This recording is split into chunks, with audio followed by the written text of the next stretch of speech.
আসসালামু আলাইকুম। আমরা আজকে শুরু করতে যাচ্ছি আমাদের চ্যাপ্টার 16 বইয়ের chapter 16 developing pricing strategies and programs. Okay, তো প্রাইসিং স্ট্র্যাটেজিজ অ্যান্ড প্রোগ্রামসে যাওয়ার আগে আমরা প্রাইসিংটা কি একটু বুঝে নেই। Price is not just a number on a tag. Okay, it comes in many forms and performs many functions. এটা অনেকগুলো ফর্মে আসতে পারে এবং অনেকগুলো কার্যে এটা অংশগ্রহণ করতে পারে। ওকে, কার্য সম্পাদন করতে পারে। যেমন ধরো রেন্ট হতে পারে, টিউশন হতে পারে, ফেয়ার হতে পারে, ফিজ হতে পারে, রেট হতে পারে, টোল হতে পারে, রিটেইনার হতে পারে, ওয়েজ হতে পারে, কমিশন হতে পারে। রেন্ট মানে আমরা হাউস রেন্ট দিই। ওকে, ওখানের মধ্যে থেকে ওটা রেন্ট, এটাও একটা প্রাইস। ওকে, আমরা টিউশন ফি দেই ইউনিভার্সিটিতে, কলেজে, স্কুলে, এটাও একটা প্রাইস। ফেয়ার হতে পারে আমরা বাসে ভাড়া দিই, ফি দেই। ওকে, অনেক সময় আমরা সাবস্ক্রিপশন ফি দেই, অনেক জায়গায় রেট দেই, ব্রিজের উপরে টোল দেই। ওকে, রিটেইনার্স আর্নিংস হয়, ওয়েজেস হয়, অর্থাৎ বেতন যেটা দেই। ওকে, অনেক সময় পণ্যের কমিশন দেয়। এগুলো সবগুলোই কিন্তু প্রাইসিংয়ের মধ্যে পড়ে, যেগুলো আমরা কোনো একটা পণ্য বা সেবা নেওয়ার সময় ব্যবহার করে থাকি। সো প্রাইসেরও অনেকগুলো কম্পোনেন্ট সাধারণত থাকে। তো তুমি যদি একটা গাড়ি কিনো, দেখা যাবে the sticker price may be adjusted by রিবেটস।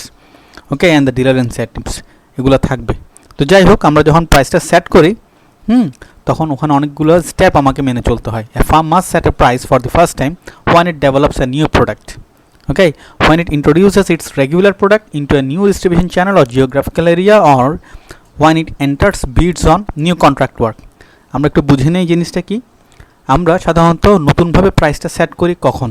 যখন আমরা একদম বাজারে নতুন একটা পণ্য আনি। যেমন ধরো, যখন গ্রামীণফোন প্রথম বাজারে নতুন পণ্য এসেছিল, মোবাইল ফোন অপারেটিং, তখন তারা কিন্তু সিমের দাম অনেক বেশি চার্জ করেছিল, সেটার দাম ভালো চার্জ করেছিল। তারা মার্কেট স্কিমিং করেছিল। কেন? তারা নতুন প্রোডাক্ট এনেছে। ওকে, again when it introduces its regular product into a new distribution channel. ওকে, যদি তুমি নতুন কোন ডিস্ট্রিবিউশন চ্যানেলে দাও, অর্থাৎ তুমি আগে এক্সটেন্সিভ ডিস্ট্রিবিউশন করতে, এখন ইন্টেন্সিভ ডিস্ট্রিবিউশন করছো, তখনও কিন্তু আমাকে নতুন করে প্রাইসিং করতে হয়। ওকে, আমি আগে শুধুমাত্র পুরো বাংলাদেশে 2টা বা 3টা ডিলারের মাধ্যমে সেল করতাম, এখন 200 ডিলারের মাধ্যমে সেল করতেছে, তখন হয়তো আমাকে নতুন করে প্রাইসিং সেট করতে হয়। আমি যদি ম্যাক্সিমাম কাস্টমারকে টাচ করতে যাই, তখন এক রকমের প্রাইসিং হয়। আমরা জানি ম্যাকবুক যেভাবে সেল হয় সেভাবে নিশ্চয়ই আইফোন সেল হয় না, আইপড যেভাবে সেল হয় সেভাবে আইফোন সেল হয় না। একটা ম্যাকবুকের দামটা অনেক বেশি, এটার মানুষেরও মানে এটার কাস্টমারও কিন্তু লিমিটেড। ওকে, পক্ষান্তরে আইফোনের কাস্টমার অনেক বেশি আছে তুলনামূলকভাবে। অ্যাগেইন, আমরা যদি সেম প্রোডাক্ট নিয়েই, সেম অফারিং নিয়েই নতুন কোনো জিওগ্রাফিক্যাল এরিয়াতে যেতে চাই, তখন আমাকে নতুন করে প্রাইসিং করতে হয়। আবার যখন নতুন কোনো একটা কন্ট্রাক্ট ওয়ার্কের মধ্যে ঢুকি, অর্থাৎ আমরা এখানে কী করতে পারি একটু দেখি। আমরা প্রোডাক্ট ডাইভার্সিফিকেশন, এখানে আমরা কী করতে পারি, নিউ প্রোডাক্ট আনতে পারি, নিউ মার্কেট আনতে পারি। ওকে, আবার নিউ প্রোডাক্ট, নিউ মার্কেট, এটার পাশাপাশি মার্কেটকে ডেভেলপ করতে পারি, প্রোডাক্টকে ডেভেলপ করতে পারি, মার্কেটকে আবার ডাইভার্সিফাই করতে পারি। ওকে, এই ধরনের ক্ষেত্রে যদি হয়, যেটাকে আমরা বলি সাধারণত লাইন এক্সটেনশন, ব্র্যান্ড এক্সটেনশন। একটা প্রোডাক্ট লাইন করলাম, ওটার মধ্যে নতুন করে, যেমন ধরো লাক্সের একটা মাঝারি সাইজের সাবান আছে, ওখানের মধ্যে আমি লাইন করলাম, ছোট সাবান আনলাম, আবার বড় সাবান আনলাম, আবার একাধিক ফ্লেভার আনলাম, একাধিক কালার আনলাম, একাধিক ফ্র্যাগ্রেন্সের আনলাম। এই ধরনের যদি করি, তখন দেখা যাবে নতুন নতুন প্রাইসিং আমাকে সেট করতে হয়। ওকে, সো এভাবেই নানানভাবে আমাদের প্রাইসে সেট হয়। কখনো নতুন পণ্যের ক্ষেত্রে হয়, কখনো পুরনো পণ্য, নতুন মার্কেট, এটার ক্ষেত্রেও হয়। আমরা এই জিনিসগুলো পড়েছিলাম আগে। আমরা এখানে প্রোডাক্ট মার্কেট এক্সপানশন গ্রিড যেটা পড়েছিলাম, তখন আমরা দেখেছিলাম যে product development, market development, diversification, market penetration, এই জিনিসগুলো আমরা দেখেছিলাম। ওকে, সো আসি আমরা স্টেপগুলো দেখি যে কোন কোন স্টেপ সাধারণত থাকে এই প্রাইস সেটিংয়ের ক্ষেত্রে। Number 1, selecting the pricing objective. প্রথম স্টেপটা হলো প্রাইসিংটা যে করব, কী কারণে করব। The company must first decide where it wants to position it's market offering. আমি আমার মার্কেট অফারিংটাকে কোথায় রাখতে চাচ্ছি।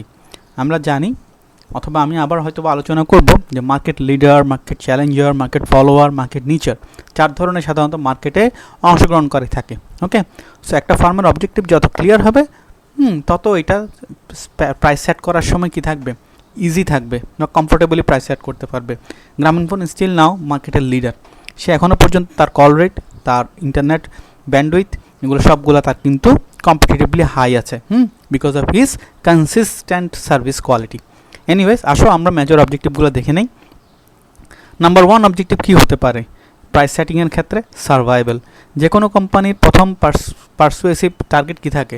সার্ভাইভ করা as their major objective if they are plagued with over capacity, intense competition or changing consumer wants.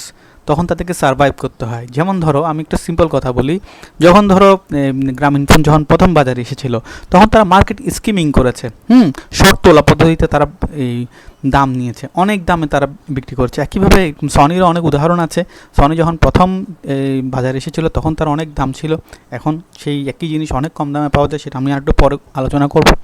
যাই হোক, তো যখন আমরা এরকম অনেক কম্পিটিটর চলে আসবে, বাধ্য হয়ে যখন রবি চলে আসলো, বাংলালিংক চলে আসলো, এয়ারটেল চলে আসলো, তখন বাধ্য হয়ে কিন্তু গ্রামীণকে মার্কেটে টিকে থাকার জন্যে তাদেরকে পেনেট্রেট করতে হয়েছে, তাদের মার্কেট স্কিমিং প্রাইসিং আর করতে পারে নাই, তাদেরকে প্রাইস অ্যাডজাস্টমেন্টে চলে যেতে হয়েছে। হ্যাঁ, যাই হোক, as long as prices cover variable cost and some fixed cost, the company stage in business. যতক্ষণ পর্যন্ত তোমার ভেরিয়েবল কস্ট এবং সাথে সাথে কিছু ফিক্সড কস্ট উঠে আসবে, অর্থাৎ আমরা সাধারণত এটা পড়েছিলাম, আমরা ব্রেক ইভেন প্রাইসিংয়ের কথা পড়েছিলাম যে কতটুকু বিক্রি করলে আমার ফিক্সড কস্ট ভেরিয়েবল কস্ট উঠলে পর আমি করতে পারবো, প্রফিট করতে পারবো। একটা কোম্পানি সাধারণত প্রফিট করতে না পারলেও তার টোটাল কস্টটা উঠে আসা পর্যন্ত সে ব্যবসায় থাকার চেষ্টা করে, যাতে করে কারণ ব্যবসা থেকে চলে যাওয়াটা শুধুমাত্র ওই প্রোডাক্টটা চলে যাওয়া না, বরং ওই প্রোডাক্টের কারণে ওই কোম্পানির অন্যান্য প্রোডাক্টের উপরে কী আসে, একটা প্রভাব পড়ে। কেন? কারণ তারা তখন ধরে নেয় হয়তো এই কোম্পানির এই প্রোডাক্টটা যখন বাজার থেকে চলে গেছে, হয়তো ওদের কোম্পানির সম্ভবত মান খারাপ হয়ে গিয়েছে, তখন তারা অন্যান্য প্রোডাক্টের উপরও কনজিউমারদের একটা নেগেটিভ ইন্টেনশন বা নেগেটিভ পারসেপশন চলে আসে। ওকে, তো যাই হোক, survival in any way, survival একটা শর্ট রান অবজেক্টিভ। লং রানে সাধারণত ফার্মগুলো চায় কীভাবে ভ্যালু অ্যাড করবে এবং এখানের মধ্যে থেকে তারা কীভাবে ওইটাকে প্রফিট ম্যাক্সিমাইজেশন বা এইভাবে করবে। ওকে, আসো নেক্সট হলো আরেকটা অবজেক্টিভ হলো কারেন্ট প্রফিটকে ম্যাক্সিমাম করা। Many companies try to set a price that will maximize current profits. They estimate the demand and cost associated with the alternative prices and choose the price that produces maximum current profit, cash flow or rate of return on investment. Okay, সাধারণত কোম্পানিগুলো চায় যে তাদের বর্তমান পারফরমেন্সকে আরও ভালো করে নিতে, ম্যাক্সিমাম কারেন্ট প্রফিট তুলে নিতে। This strategy assumes the firm knows its demand and cost functions. In reality, these are difficult to estimate. In emphasizing current performance, the company may sacrifice long-run performance by ignoring the effects of other marketing variables, competitors' reactions, and legal restraints on price. ওকে, ওরা যখনই যেটা থাকে, আমরা সাধারণত এটাকে বলি cash কাউয়ের কথা। আমাদের মনে আছে কিনা কি জানি, আমাদের তো হয়তো মনে থাকার কথা, আমরা পড়েছিলাম বিসিজি ম্যাট্রিক্সের মধ্যে ক্যাশ কাউয়ের মধ্যে আমাদের থাকে যে ম্যাক্সিমাম কারেন্ট প্রফিট তুলে নেওয়া, যে আমি আমার এই বর্তমান পণ্যটা ভবিষ্যতে হয়তো বা ডিমান্ড নাও থাকতে পারে, অতএব এটা থেকে আমি যত কী করতে পারি, মিল্কিং করতে পারি, যাতে করে এটা থেকে নিয়ে আমি নতুন কোনো প্রসপেক্টিভ খাতে কী করতে পারি, ইনভেস্ট করতে পারি। যখন আমার কি থাকে যে আমার মার্কেট শেয়ার অনেক বেশি আছে কিন্তু ওই প্রোডাক্টের গ্রোথ ভালো নেই, ওই সময় সাধারণত আমরা চেষ্টা করি ম্যাক্সিমাম কারেন্ট প্রফিট তুলে নিতে। সাস্টেইন করাচ্ছে আমরা এটা তুলে নিয়ে তখন আমি অন্যখানে ইনভেস্ট করবো। ওকে, তো যাই হোক, আমরা এর পরেরটাতে চলে যাই maximum market share. Maximum market শেয়ারটা অনেকটুকু আমাদের থাকে, যেমন some companies want to maximize their market share. এগুলো কিন্তু প্রত্যেকটা অবজেক্টিভ, এমন না যে প্রতিটা অবজেক্টিভই প্রত্যেকের থাকতে হবে। ওকে, এগুলো প্রাইসিংয়ের একটা করে objective. They believe a higher sales volume will lead to lower unit cost and higher long run profit, so they set the lowest price assuming the market is price sensitive. Okay, এটাও সহজ কথা। একটা company কখনোই চাইবে না যে সবচেয়ে দাম বেশি দিয়ে সে খুব কম সংখ্যক শেয়ার নিয়ে থাকুক, কারণ ultimately per unit per head যে ইনকামটা, পার হেড যেই প্রফিটটা আসে, সেটা কখনোই সামান্য কয়েকজনের কাছে ম্যাক্সিমাম দামে বিক্রি করে প্রফিটটা আসে না, সাস্টেইন করা যায় না। তো ম্যাক্সিমাম কোম্পানিগুলোই চায় যে higher sales volume, maximum sales যেন আমার হয়, ম্যাক্সিমাম মার্কেটের শেয়ারটা যেন আমার কাছে থাকে। হ্যাঁ, তো এই জন্যই কিন্তু মার্কেটের পেনেট্রেশন প্রাইসিংগুলো আসে। পেনেট্রেশন প্রাইসিং আমাদের সম্ভবত মনে আছে যে আমরা এক্সিস্টিং প্রোডাক্ট দিয়েই যদি এক্সিস্টিং মার্কেটে এন্ট্রি করতে চাই তখন মার্কেট পেনেট্রেশন হয়। মার্কেট পেনেট্রেশনের সময় আমরা নানান ধরনের প্রমোশনাল প্রাইসিং করে থাকি, আমরা রিবেট দেই, আমরা নানান রকমের ডিসকাউন্ট দেই, অ্যালাউন্স দেই, ছাড় দেই, ওখানের মধ্যে ফাংশনাল ডিসকাউন্ট দেই, কখনো কখনো ক্যাশ ডিসকাউন্ট দেই, এই যে 20% ফ্রি। ওকে, এরকম করে করে মার্কেটকে পেনেট্রেট করি। যেমন গ্রামীণফোন যখন বাজারে প্রথম এসেছিল তখন তারা কী ছিল, মূলত কর্পোরেট সেলার, কর্পোরেটদেরকে সিম দিত। পর দিয়ে তারা কি করেছে, ডিজুস সিম এনেছে, কিংবা গৃহিণীদের জন্য সিম আনছে। ওরকম গরিবদের জন্য আলাদা, মানে আলাদা একটা লোয়ার লেভেল পার্সনদের জন্য, লোয়ার ইনকামের মানুষদের জন্য কিন্তু তারা প্রোডাক্ট ডিজাইন করেছে। কেন? মার্কেট পেনেট্রেট করার জন্য, নতুন নতুন মার্কেটে ঢোকার জন্য, 18+ স্টুডেন্টদের মাঝে ঢোকার জন্য, হ্যাঁ, ইনফ্যাক্ট গৃহিণীদের মধ্যে, যারা হাউস ওয়াইফ আছে ওদের মধ্যে ঢোকার জন্য। এইভাবে করে তারা প্রোডাক্টগুলোকে ডিফারেন্সিয়েট করে এনে তারা মার্কেটকে পেনেট্রেট করতে চেয়েছে। ওকে, সো মার্কেট পেনিট্রেশনটা আসলে সবসময় হয় না। যদি মার্কেট কেমন হয়, যে মার্কেটটা হাইলি প্রাইস সেন্সিটিভ, অর্থাৎ সামান্য প্রাইস একটু চেঞ্জ করে দিলেই অন্যদিকে চলে যাবে। হ্যাঁ, যেমন ধরো তোমার কাছে 20 Mbps, তুমি 1000 টাকা দিয়ে তুমি ধরো ব্যান্ডউইথ পাচ্ছ। এখন ঠিক তার আরেকটা পাশের জন যদি 950 টাকা দিয়ে 20 Mbps দেয়, তুমি একটা মুহূর্ত দেরি করবে না, তুমি দেখা যাবে ওই 50 টাকা বাঁচানোর জন্য 20 Mbps আরেকজনের কাছে চলে যাবে। ওকে, এই ধরনের ক্ষেত্রে সাধারণত আমরা মার্কেট পেনিট্রেট অপশনটা অনেক সহজ হয়ে থাকে, যেটা আমরা মোবাইল ফোন অপারেটিংয়ের ক্ষেত্রে দেখে থাকি।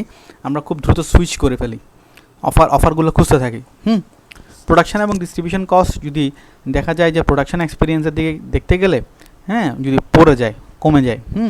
আবার low price ডিসকারেজেস actual and potential competition, এই ধরনের জিনিসগুলো যদি থাকে, তখন আমরা কী করি, মার্কেটকে পেনিট্রেট করি। তো মার্কেট পেনিট্রেশনের মূল টার্গেটটাই থাকে কি, ম্যাক্সিমাম মার্কেট শেয়ার অ্যাচিভ করে নেওয়া, যাতে আমি সবচেয়ে বেশি সেল করতে পারি।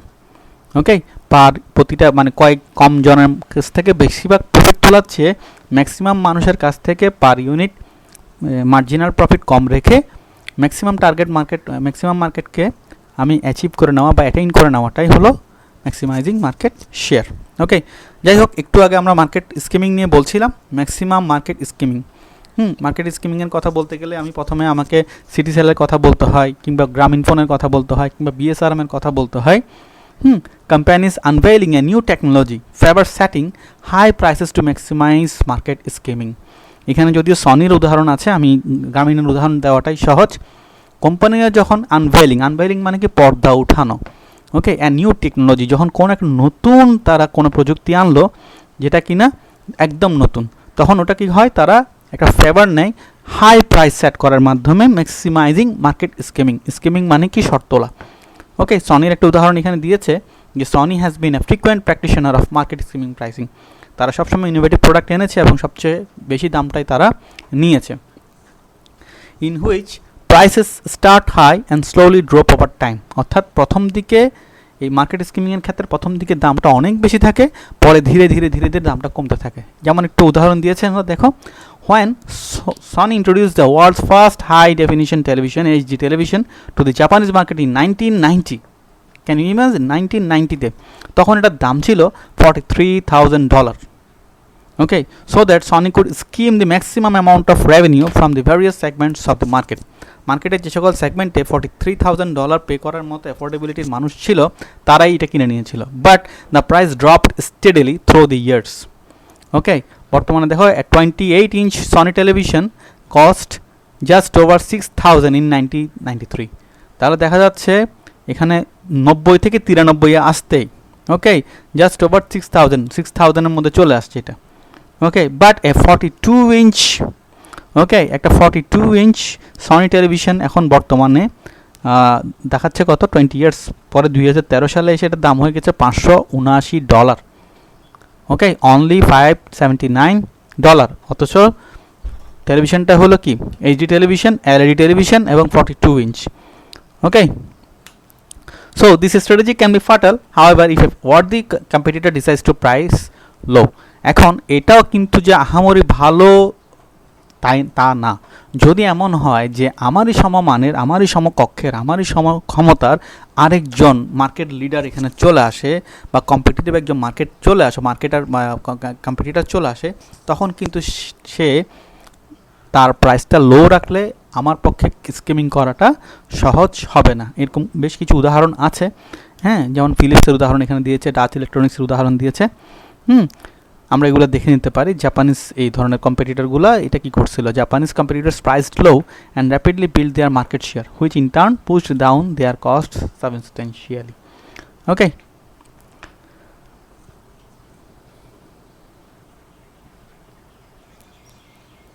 ওকে, আমরা তারপরে এখন দেখছি, আমরা এর পরটাতে চলে যাই আর এখানে সময় না দেই, আমরা একটু পরে দেখব। যদি না পারি, না বুঝি, তাহলে আমরা আমাদের গ্রুপের মধ্যে আলোচনা করে নেব। দেখা যাক প্রোডাক্ট কোয়ালিটি লিডারশিপ। আচ্ছা, কোম্পানিগুলোর কিন্তু সবসময় একটা এইম থাকে যে আমার প্রোডাক্টটাই বেস্ট, ওকে, আমারটাই লাক্সারিক্যাল প্রোডাক্ট এবং affordable product. A company might aim to be the product quality leader in the market. Many brands strive to be affordable luxuries, products or services characterized by high levels of perceived quality, taste, and status, with a price just high enough not to be out of consumers' reach. Okay, এখানে দেখা যাচ্ছে high levels of perceived quality.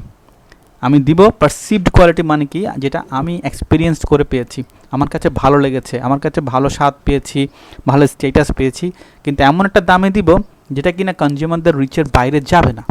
Okay, brand such as স্টারবাকসের আমরা নাম শুনেছি, আমরা অতটুকুতে না যাই, BMW তো আমরা সবসময় নাম জানি, এরা অলওয়েজ কোয়ালিটি লিডার থাকে। Okay, combining quality, luxury and premium prices with an intensely loyal customer base. সাধারণত যারা এই ধরনের পণ্যগুলো কিনে এরা সবসময় একই রকমের কাস্টমার বা একই একটা এরিনার কাস্টমার এরাই থাকে। ওকে, গ্রে গুজ আমরা নাম শুনেছি। Craved out a super premium niche in the essentially odorless, colorless and tasteless vodka category through clever on-premise and off-premise marketing that made the brands seem hip and exclusive. সাধারণত আমরা এগুলো হয়তো বা সবসময় হয় না, তো আমরা বিএসআরএমের কথা এখানে বাংলাদেশে বলতে পারি। তো বিএসআরএম সবসময় বলেছে যে আপনার সাধ্যের মধ্যে আমরা সবটুকু দিচ্ছি, আমরা ম্যাক্সিমাম আমরা প্রোডাক্ট কোয়ালিটি দিচ্ছি, কিন্তু অলমোস্ট কম্পিটিটিভ প্রাইসিংয়ের মধ্যে। সো সাধারণত এগুলোই থাকে, এই কয়েকটাই থাকে। জেনারেলি আমরা সাধারণত দেখি সার্ভাইভালটা এখানে অনেক জরুরি, ম্যাক্সিমাম কারেন্ট প্রফিট এটাও জরুরি, ম্যাক্সিমাম মার্কেট শেয়ার এটা জরুরি, কিন্তু এখানের মধ্যে থেকে যে সবাই সব কিছু থাকতে হবে এমনটা জরুরি না, কারণ সবাই এখানে মার্কেট লিডার না। হয়তো প্রোডাক্ট কোয়ালিটি লিডারশিপ এটা মার্কেট লিডারে থাকতে পারে, আবার ম্যাক্সিমাম মার্কেট স্কিমিং এটা হয়তো বা মার্কেট লিডারে থাকতে পারে, কিন্তু বাকিগুলো অন্যদের থাকতে পারে। একটা মার্কেট নিচারের কিন্তু সার্ভাইভালটাই মাস্ট।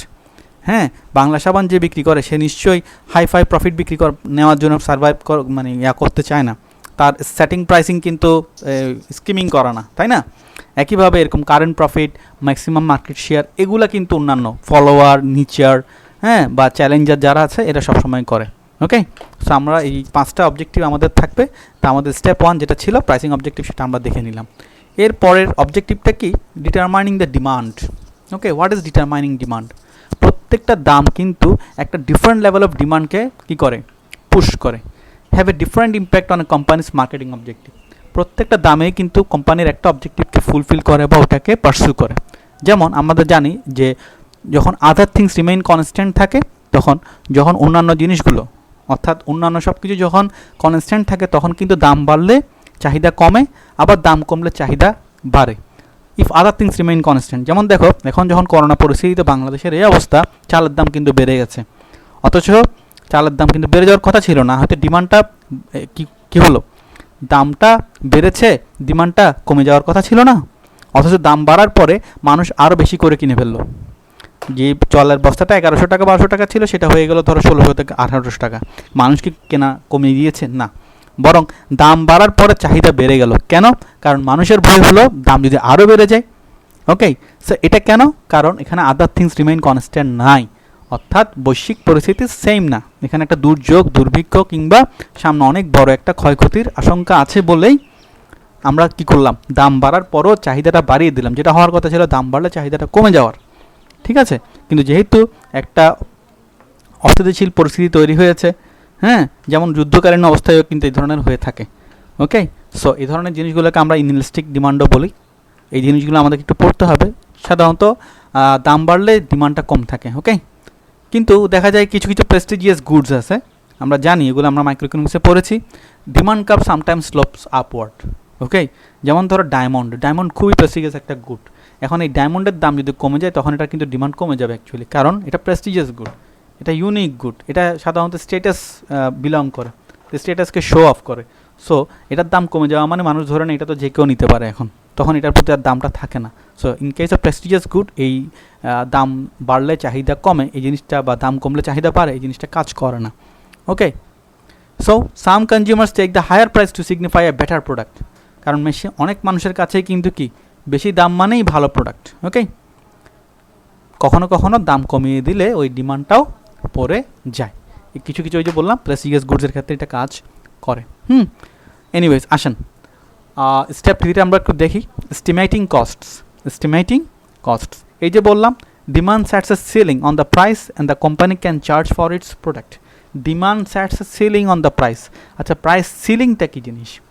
প্রাইস সিলিংটা হলো আর কস্ট সেট দ্য ফ্লোর, অর্থাৎ প্রাইস সিলিংটা হলো যে দামের উপরে গেলে মানুষ এই পণ্যটা কিনবে না।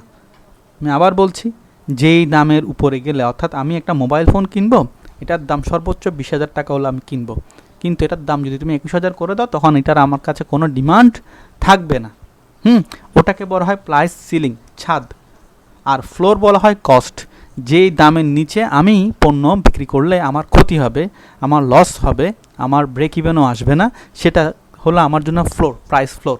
এর নিচে আমি প্রাইসিং করতে পারবো না। Okay, so the company wants to charge a price that covers its cost of producing, distributing and selling the product including a fair return for its effort and risk. তাই কোম্পানিগুলো চায় এমন একটা প্রাইস সেট করতে, যেটা কি না এটার প্রডিউসিংয়ের কস্টিং, ডিস্ট্রিবিউশনের কস্টিং, এটা বিক্রি করতে গেলে যেটা প্রমোশনাল কস্ট আছে ডিস্ট্রিবিউশন, ওগুলা, ইনক্লুডিং এ ফেয়ার রিটার্ন, যেমন এটা থেকে একটা এমন একটা মার্জিনাল রিটার্ন আছে যেটা দিয়ে আমি আমার পেরোল, আদার্স যতগুলো এক্সপেন্ডিচার আছে সেটা দিয়েও মালিকের জন্য কিছু প্রফিট রাখতে পারি, যার এগেনস্টে কী ছিল, আমরা আমাদের পরিশ্রম এবং যে ঝুঁকি নিয়েছে তার এগেনস্টে কিন্তু এটা পাওয়ার কথা, প্রফিটটা। Okay, so yet when companies price products to cover their full cost, profitability is not always the net result. Okay, কখনো কখনো এটা নাও হতে পারে। সো এস্টিমেটিং কস্ট, এটার জন্য কিন্তু আমাদেরকে প্রাইসিং করতে হয়, আমরা আমাদের কস্টিংটা উঠে আসতে পারতেছি কিনা। যদিও আমরা জানি এই ধরনের প্রাইসিং আমরা কখনো কখনো কম দাম থেকেও করে থাকি, একটা সময় ডিক্লাইনিং থাকে, আস্তে আস্তে আমরা কী করি, গ্রোথের দিকে যাই, তারপরে ম্যাচুরিটির দিকে যাই। এনিওয়েজ আসেন আমরা স্টেপ 4টা দেখি। স্টেপ 4-এর মধ্যে আমরা দেখতে পাচ্ছি analysing competitors costs, prices and offers. তো একটু আগে আমরা বললাম যে আমরা ডিমান্ড অ্যানালাইসিস করব, আমরা আমাদের কস্টিং দেখব। এখন কিন্তু স্টেপ 4-এ বলছি কি, আমরা একই সাথে যখন আমাদের দামটা সেট করব তখন আমাদেরকে আরেকটা জিনিস মাথায় রাখতে হবে, আমাদের কম্পিটিটরদের কস্টিং, প্রাইসেস এবং অফার্স। আমি যখন ধরেন আমি একটা জিনিস বলতে পারি, যখন দেখা যায় আপনি যদি স্টিল ইন্ডাস্ট্রিতে যান, ওখানে অনেকগুলো কোম্পানি আছে, বিএসআরএম, আবুল খায়ের স্টিল, কেএসআরএম, আরএসআরএম, অনেকগুলো কোম্পানি, বাজিদ স্টিল। ওকে, তাদের মধ্যে কিন্তু একটা সাইলেন্টলি এটা একটা প্রাইস কম্পিটিশন চলতে থাকে। সো ইন জেনারেলি দেখা যায় সকালবেলা সবাই চেষ্টা করে যে অন্য কম্পিটিটরের দামটা কি, অন্য কম্পিটিটর আজকে কি দামে বাজারে দিচ্ছে ওটা একটু দেখে। আপনি যদি খাতুনগঞ্জে যান তাহলেও দেখবেন কি পেঁয়াজের দাম, ওখানে আপনি গেলে মাত্র আপনাকে বলবে না, দেখা যায় দামটা আসতে একটু সময় লাগে, ওরা নিজেরা আলোচনা করে একটা ঠিক করে। প্রতিদিন কিন্তু এটা চেঞ্জ হয়। যাই হোক, within the range of possible prices identified by market demand and company cost. আমি একটু আগে আপনাদেরকে বলেছিলাম মার্কেট ডিমান্ড এবং কোম্পানি কস্টের কথা, একটু আমরা এই ছবিটা দেখে নেই। দেখেন, হাই প্রাইস, আরেকটা দেখাচ্ছে floor price, low price. Not possible profit at this price, no possible profit, এই দামের নিচে কোনো প্রফিট হবে না।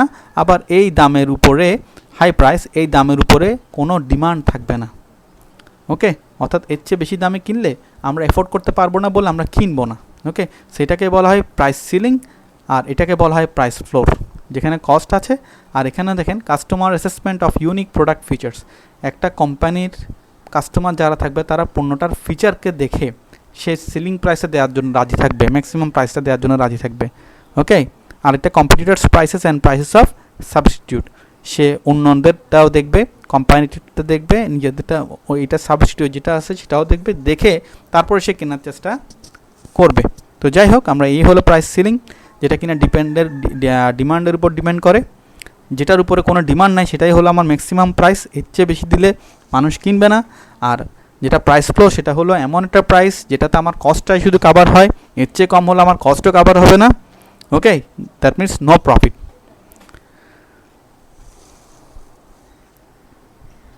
সো এখন আসি আমরা স্টেপ 5-এ। স্টেপ 5-এর মধ্যে আমরা দেখতে পাচ্ছি এখানে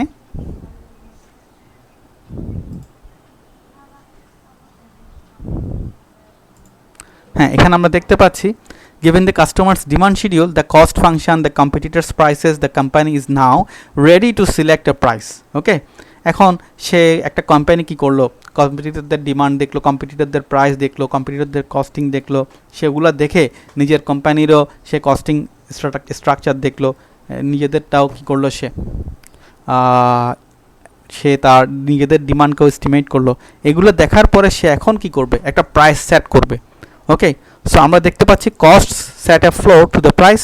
কস্ট কী করে, প্রাইস ফ্লোর সেট করে, যার নিচে আমরা নামতে পারবো না, এর নিচে নামলে আমাদের প্রফিট হবে না, লস হবে। আবার competitors prices and the prices of substitute provide an orienting point. এটা আমাদের চিন্তার বিষয়, আমরা এটা নিয়ে ভাবি ওরিয়েন্টিং পয়েন্টটা কি। কম্পিটিটরদের প্রাইসটা আমাদের একটা চিন্তার বিষয়, গবেষণার বিষয়। Okay, customer assessment of unique features establishes the price ceiling. একটা কাস্টমার আমার পণ্যটাকে কিভাবে দেখে সেটার উপর ভিত্তি করেই কিন্তু কি আমি প্রাইস সিলিংটা করি।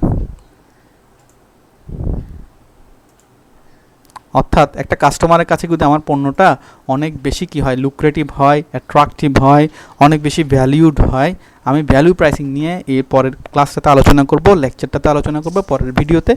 আপাতত আমরা শুধুমাত্র স্টেপগুলো এখন দেখে নেই। Companies select a pricing method that includes one or more of this three considerations. Okay, এই তিনটার মধ্যে থেকে কি one of more of this তিনটা কনসিডারেশন সে দেখে যে আমার কোম্পানির কস্টিং কত, কম্পিটিটরদের প্রাইসিং কেমন, এবং আমার এই পণ্যটার কোনো সাবস্টিটিউট আছে কি না। যেমন ধরো আমি চায়ের দামের কথা বলছি, চায়ের দাম যদি আমি হঠাৎ করে খুব বাড়িয়ে দেই, চায়ের কিন্তু অনেকগুলো অল্টারনেটিভ আছে। আপনি চাইলে আমরা যেটা চা খাই, দুধ চা খাই, এটার কিন্তু অল্টারনেটিভ আছে। এটা আমরা রং চাও খেতে পারি, আমরা কফি খেতে পারি, আমরা গ্রিন টি খেতে পারি, হ্যাঁ, লেমন টি, অনেকগুলো অপশানস কিন্তু আছে। সো আমি যদি একটা জিনিসের দাম বাড়িয়ে দেই হঠাৎ করে, আমার কিন্তু শুধু কম্পিটিটরদের প্রাইসের দিকে তাকালে হবে না, বরং আমার এই পণ্যটার কোনো নিকটো কি কোনো কাছাকাছি কোনো সাবস্টিটিউট আছে কি না।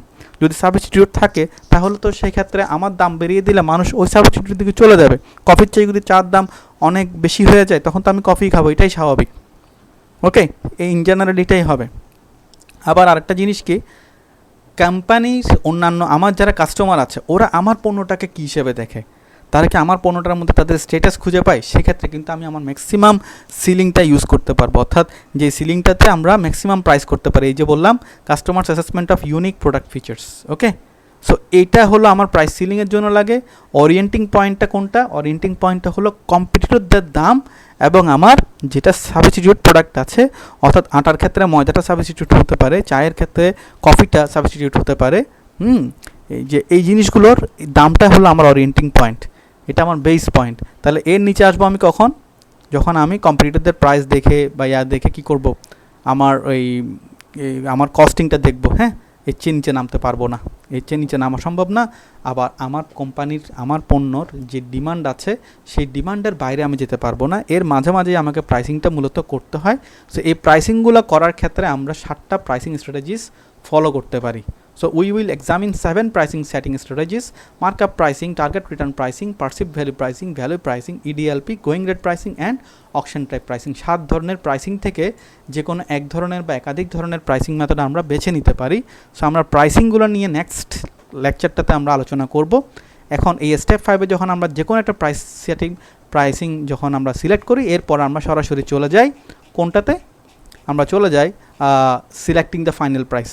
তারপর ওই 7টা যে প্রাইসিং স্ট্র্যাটেজি দেখালাম ওখান থেকে যে কোনো একটা বা একাধিক মেথডকে আমরা কী করি, প্রাইসিংটা সিলেক্ট করে আমরা আমাদের ফাইনাল প্রাইসটা কি লকডাউন করে দেই। সো আমরা এখন এই চ্যাপ্টারটাতে, এই ক্লাসটাতে, এই লেকচারটাতে আমরা কী কী আলোচনা করলাম, what is price, what is pricing, how do we set a price. Okay, এবং প্রাইস সেটিং করার জন্য যে স্টেপগুলো আছে ওই স্টেপগুলো কি আমরা 6টা স্টেপ নিয়ে আলোচনা করেছি। Selecting pricing objectives, okay, determining demand, estimating cost, analyzing competitors cost, selecting pricing method and finally আমরা setting the final price. Okay, thank you very much. আশা করি আমরা এটা থেকে উপকৃত হব। এখানের মধ্যে যদি কিছু না বুঝে থাকি আমরা আমাদের গ্রুপের মধ্যে এটা নিয়ে ডিসকাস করব এবং ফিডব্যাক দেব। Thank you very much. আসসালামু আলাইকুম।